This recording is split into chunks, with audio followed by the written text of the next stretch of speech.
रारू का जी हम जाता नहीं बहारा बहारा हाँ मार मुधई के एको बेर हमरा से कोनी है बहारा हम जाता नहीं बताई रहुआ खातिर हम कुछ बनौले रहती सुना हाँ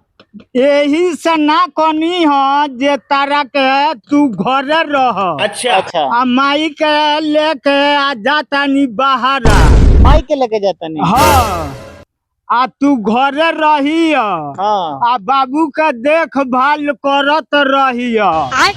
जवन चीज मंगी है हाँ तो चीज टाइम टाइम से उनका के देत रही ठीक बा हनु राती के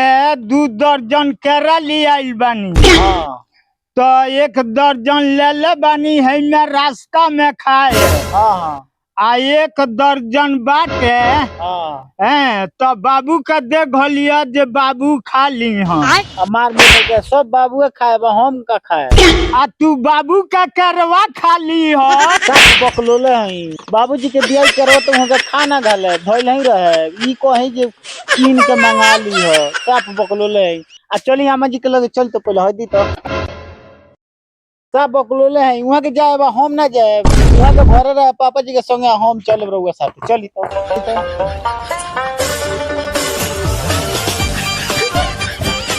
ए अम्मा जी क्या कहतर हो और देखब और बेटा हमरा के घरे छोड़ के का तो रहुआ के बोला के ले तनी बहारा हमारा के और केतना बकलोल बनी यहाँ के अरे हम तोरा साथे का करे जाम बाहर रे ना रे माई तोरा के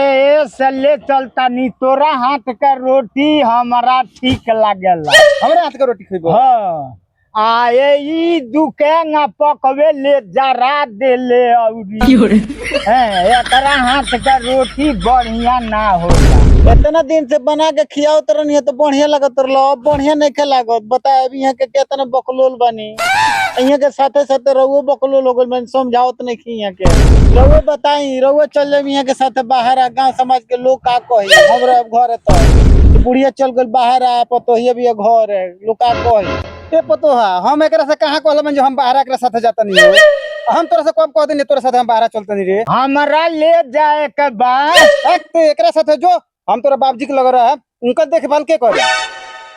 ई ना करी बाबू का देखभाल अरे पतो हो के उनकर देखभाल बूढ़ा के ही करी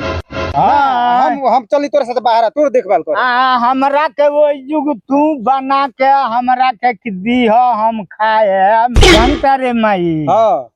ओकरा के काहे नहीं खिले जा हां ओकरा के जहाँ ले गईनी कि रोज हमरा कही जबू का लगे हमरा सूत ए जुग सूते के कहे ले तो हम जाके बाबू से कह दिले